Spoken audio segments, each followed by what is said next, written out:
Hello दोस्तों, तो कैसे आप सब लोग। स्वागत है हमारे प्यारे से यूट्यूब चैनल मैथ्स गुरु में। आज की इस वीडियो में हम लोग देखें ऊंचाई और दूरी यानी हाइट एंड डिस्टेंस के मोस्ट इंपोर्टेंट क्वेश्चन जो आपके एनसीईआरटी में दिए गए हैं। ठीक है, तो ये हमारा हाइट एंड डिस्टेंस का लेक्चर नंबर फर्स्ट है। तो अगर आप पहली बार चैनल पे आए हैं तो चैनल को सब्सक्राइब कर लेंगे और वीडियो को लाइक कर देंगे। तो चलिए स्टार्ट करते हैं, जिसमें से देखिए पहला क्वेश्चन हमारा क्या है।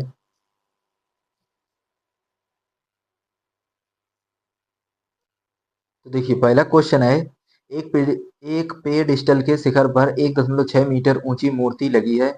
भूमि के एक बिंदु से मूर्ति के शिखर का उन्नयन कोण 60 अंश है और उसी बिंदु से पेडिस्टल के शिखर का उन्नयन कोण 45 अंश है। पेडिस्टल की ऊंचाई ज्ञात कीजिए। तो देखिए सबसे पहले यहाँ पर हम देखेंगे, एक पेडिस्टल है, पेडिस्टल के शिखर पर 1.6 मीटर ऊंची एक मूर्ति लगी है। तो मान लीजिए आपके पास एक ये पेडिस्टल है, पेडिस्टल के ऊपर एक आपके पास कितनी ऊंची मूर्ति है, तो यहाँ पर 1.6 मीटर ऊंची एक मूर्ति लगी है। ठीक, भूमि के बिंदु से मूर्ति के शिखर का, तो मान लीजिए ये भूमि है, ठीक, और ये मूर्ति के शिखर है।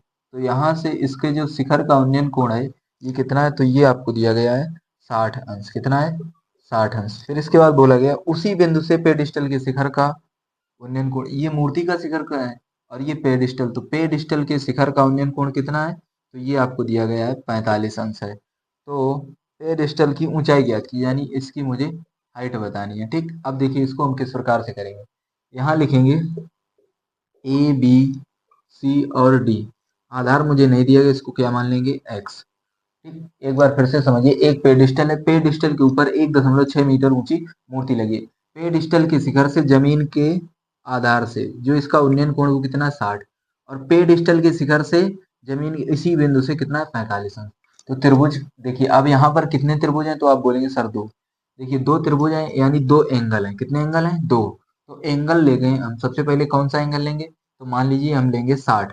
तो क्या लिखेंगे, त्रिभुज। देखिए 60 वाला कौन सा है, ये वाला, यानी ए बी डी। तो क्या लिखेंगे, त्रिभुज ए बी डी में, ए बी डी में क्या लगाएंगे, टेन थीटा। तो टेन थीटा क्या होता है, लंब, और बटे में क्या होता है, आधार। ठीक, तो टेन, अब जब हम त्रिभुज ले रहे ए बी डी तो एंगल कितना लेंगे, 60, और लंब हमारा क्या होगा, पूरा। लंब पूरा क्या हो जाएगा, 1.6, और प्लस क्या होगा, एच, बटे में क्या है, एक्स। टेन 60 का मान कितना होता है, तो √3, 1.6 प्लस एच बटे में एक्स। एक्स का गुणा करेंगे तो एक्स √3, 1.6 प्लस एच, ये हो जाएगा हमारा समीकरण नंबर एक। इसके बाद हम कौन सा लेंगे, ए बी सी, क्योंकि ये कितना है, 45 है। ठीक, तो क्या लेंगे, त्रिभुज ए बी सी में फिर से वापस से लगाएंगे टेन थीटा बराबर लंब बटे में आधार। ठीक, तो टेन, अब थीटा कितना लेंगे, तो अब लेंगे 45। टेन 45, लंब अब कितना लेंगे, सिर्फ इतना, यानी एच बटे एक्स। टेन 45 का मान एक, एच बटे एक्स, एक्स का गुणा एक में करेंगे तो एक्स बराबर एच। इसको लिख लेंगे समीकरण नंबर दो। अब मुझे बोला गया है कि पेड़ डिस्टल की ऊंचाई ज्ञात कीजिए, यानी एक्स का मान कहाँ रख देंगे, समीकरण एक में। तो क्या लिखेंगे, एक्स का मान समीकरण एक में रखने पर, तो समीकरण एक हमारे पास है x√3 बराबर 1.6 प्लस एच। तो x की जगह पर h, तो h√3 1.6 प्लस एच। तो यहाँ से h√3, ये देखिए ये प्लस एच है, इधर क्या हो जाएगा, माइनस एच, 1.6। ठीक, यहाँ से h कॉमन कर लेंगे तो √3 माइनस 1 बराबर 1.6, यानी h बराबर आएगा 1.6, और ये हमारा पूरा जाएगा बटे में √3 माइनस 1। यहाँ से हम क्या कर लेंगे, परिमेयकरण। तो क्या लिखेंगे, हर से परिमेयकरण। यदि हम हर से परिमेयकरण करेंगे तो कितना आएगा, 1.6 बटे में √3 माइनस 1। √3 देखिए हर से परिमेयकरण का मतलब है, यहाँ अगर माइनस तो किससे कर देंगे, प्लस से, 3 प्लस 1। यहाँ से देखिए h बराबर 1.6√3 प्लस 1। ठीक, यहाँ देखिए a minus B, a plus B क्या होता है, A square minus B square. Square से रूट कैंसिल, यानी h बराबर 1.6 √3 प्लस 1 और 3 माइनस 1। ठीक, यहाँ तक समझ में। अब यहाँ से देखिए h बराबर 1.6 √3 प्लस 1, और नीचे आपका आएगा 2, 2 से काट देंगे तो 0.8। तो जो हमारी पेड़ डिस्टल की ऊंचाई आई है वो कितनी आई है, 0.8, और ब्रैकेट में अंडर रूट 3 प्लस 1, यही हमारे पेडिस्टल की ऊंचाई है। चलिए अब हम देखते हैं अपना अगला क्वेश्चन। अगला क्वेश्चन है, भूमि के एक बिंदु से जो मीनार के पाद बिंदु से 30 मीटर की दूरी पर है, मीनार के शिखर का उन्नयन कोण 30 अंश है, मीनार की ऊंचाई ज्ञात कीजिए। तो देखिए, भूमि के एक बिंदु से, मान लीजिए ये भूमि है, भूमि के एक बिंदु से मीनार के पाद बिंदु से, यानी ये होता है पाद बिंदु, और यहाँ से कितना है, 30 मीटर दूरी पर स्थित है। मीनार के शिखर का उन्नयन कोण, ये मीनार का शिखर का उन्नयन कोण कितना है, 30 अंश है। तो मीनार की ऊंचाई ज्ञात कीजिए, यानी ये हमसे हाइट बोली गई, ठीक। तो ए बी सी, तो कैसे लगाएंगे, देखिए त्रिभुज ए बी सी में क्या लगाएंगे, tan थीटा बराबर लंब और बटे में क्या आएगा, आधार, ठीक। तो tan थीटा की जगह कितना लेंगे, तो थीटा आप बताइएगा कितना है, 30, तो कितना लेंगे 30, और लंब हमारा क्या है h, और आधार हमारा क्या है 30। तो tan 30 का मान कितना होता है, 1/√3 h बटे 30, 30 का गुणा कर लेंगे तो 30 बटे में √3 बराबर h, ठीक। यहाँ से थोड़ा सिंप्लीफाई करेंगे तो 30 को लिख सकते हैं 10 गुणे 3, 10 दिया 30। यहाँ से देखिए 10 गुणे 3 को लिख सकते हैं √3 गुणे √3, और बटे में √3, ये कैंसिल हो गया, तो h बराबर 10 √3 और मीटर। तो मीनार की ऊंचाई कितनी आएगी, 10 √3 मीटर, ठीक। इसको आप नोट करिएगा। फिर हम देखते हैं, क्वेश्चन हमारा है, समुद्र तल से 75 मीटर ऊंची लाइट हाउस के शिखर से देखने पर दो समुद्री जहाजों के अवनमन कोण 30 और 45 हैं। यदि लाइट हाउस के एक ही ओर दो जहाज स्थित हैं, तो मान लीजिए ये आपका समुद्र है, ये लाइट हाउस है, और लाइट हाउस कितनी ऊंची है, तो 75 मीटर ऊंची है, यानी इसकी हाइट कितनी है, 75 मीटर। 75 मीटर ऊंची लाइट हाउस के शिखर से देखने पर दो समुद्री जहाजों के अवनमन कोण 30 और 45 हैं। जहाज एक ही ओर स्थित है, या तो इधर है या उधर, दोनों एक ही तरफ। तो मान लीजिए इधर स्थित पहला जहाज यहाँ और दूसरा यहाँ, जो एक दूसरे से अवनमन कोण कितना बनाते हैं, 30 और 45। तो यहाँ ये 30 बनाता है और ये कितना बनाता है, तो ये 45 बनाता है, ठीक। एक जहाज दूसरे जहाज के ठीक पीछे हो तो जहाजों के बीच की दूरी, मान लीजिए एक जहाज हमारा यहाँ है, दूसरा यहाँ है, तो इन जहाजों के बीच की दूरी बतानी, यानी x का मान बताना है। इसको मान लेंगे बाई, और हाइट मुझे दी गई, तो ए बी सी, इसको मान लेंगे डी। एक पॉइंट यहाँ पर याद रखना, देखिए जब अवनमन कोण बोला जाए तो ऊपर से बनाएंगे, अगर उन्नयन कोण बनाया जाए तो नीचे से बनाएंगे। लेकिन हम यहाँ पर ये कर सकते हैं, जो हमारा अवनमन कोण है उसको हम उन्नयन कोण में बदल सकते हैं, ठीक है। तो ये हमारा 30 है, तो ये कितना हो जाएगा 30, ये हमारा 45, तो ये कितना हो जाएगा 45। अब आप इसको सिंपल सॉल्व कर सकते हैं, कैसे लगाएंगे, देखिए एक 30 है एक 45, तो सबसे पहले आप कोई सा भी एक एंगल लीजिए, चाहे तो आप 30 लीजिए, चाहे तो आप 45। तो मान लीजिए हम लेंगे त्रिभुज 30, कौन कौन सा लेंगे 30, तो ए सी डी, त्रिभुज कौन सा हो जाएगा, ए सी डी में क्या लिखेंगे, tan थीटा बराबर लंब और बटे में क्या लिखेंगे, आधार, ठीक। तो tan थीटा, अब थीटा कितना है 30, लंब हमारे पास कितना है, तो 75 है। लेकिन जब हमने 30 लिया तो आधार हमारा ये पूरा हो गया, यानी x प्लस वाई, तो x प्लस वाई, ठीक।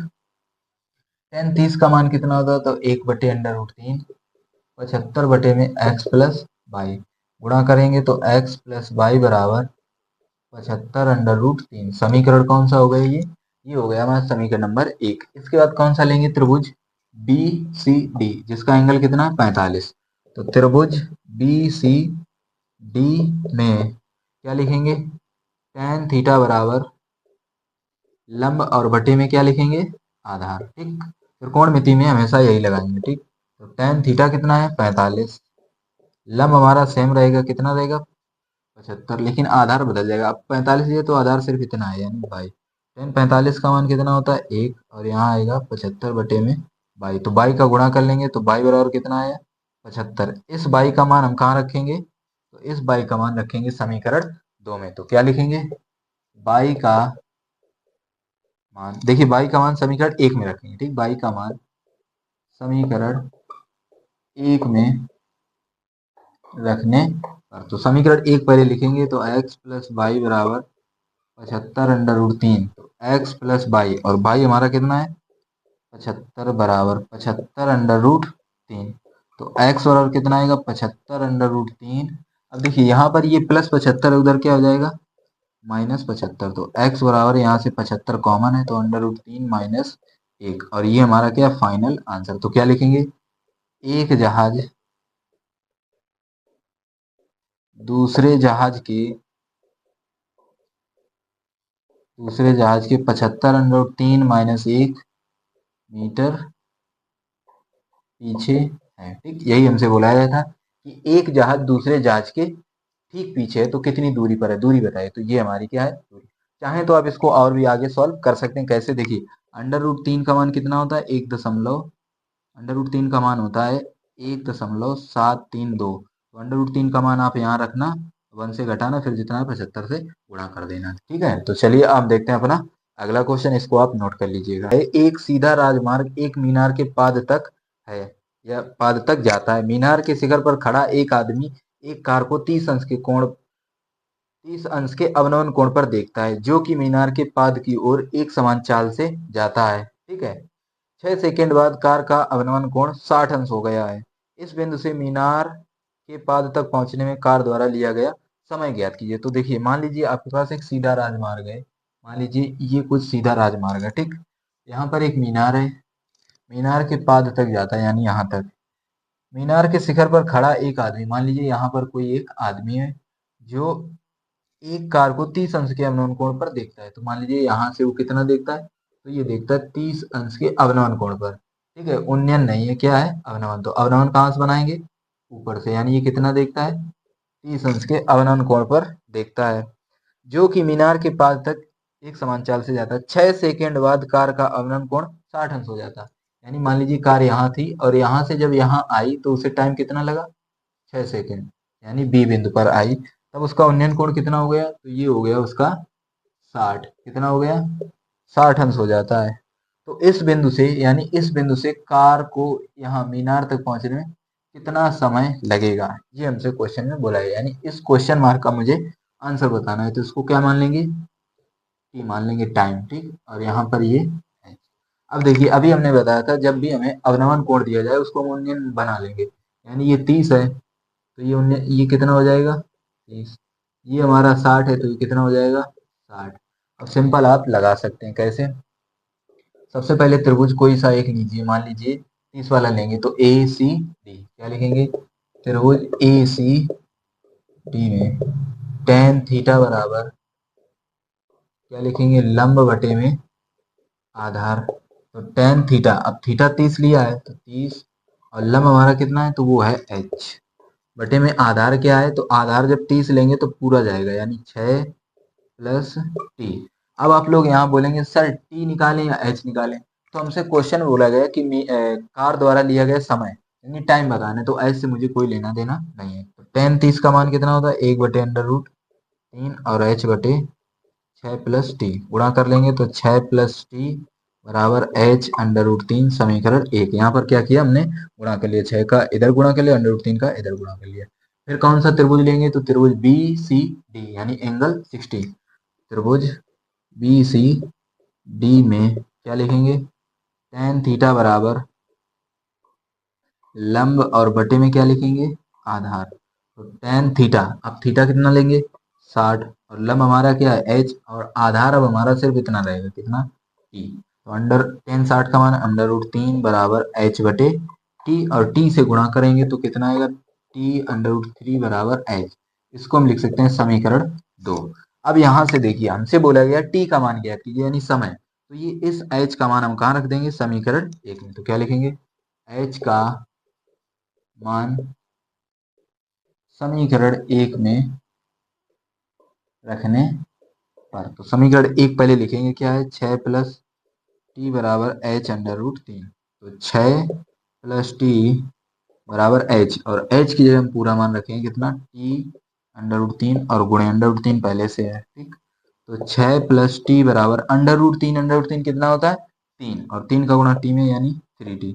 इस टी को इधर ले जाएंगे तो 6 बराबर 3t, ये प्लस टी इधर क्या हो जाएगा -t, 3t से एक टी घटाएंगे तो कितना आएगा 2t, और बराबर 6, 2 से काट लेंगे 3, तो t बराबर कितना आएगा 3। अब देखिए ये हमको क्या दिया गया 6 सेकंड, तो आंसर किसमें सेकंड, यानी कितना आएगा, 3 सेकेंड। तो कार को मीनार के पास तक पहुंचने में कितना समय लगेगा, 3 सेकेंड समय लगेगा। ठीक, तो आज की इस वीडियो में हम लोगों ने मोस्ट इंपॉर्टेंट जो आपके 3 क्वेश्चन थे उनको हमने बताया। ये हमारा पार्ट नंबर 1 है। जब हमारा पार्ट नंबर 2 आएगा उसमें और मोस्ट इंपॉर्टेंट जो क्वेश्चन होंगे उनको हम बताएंगे। तो अगर आपने अभी तक वीडियो को लाइक नहीं तो वीडियो को लाइक कर लेंगे और चैनल को सब्सक्राइब कर लेंगे, जिससे आने वाला नोटिफिकेशन आपको सबसे पहले मिलता रहे। मिलते हैं नेक्स्ट क्लास में।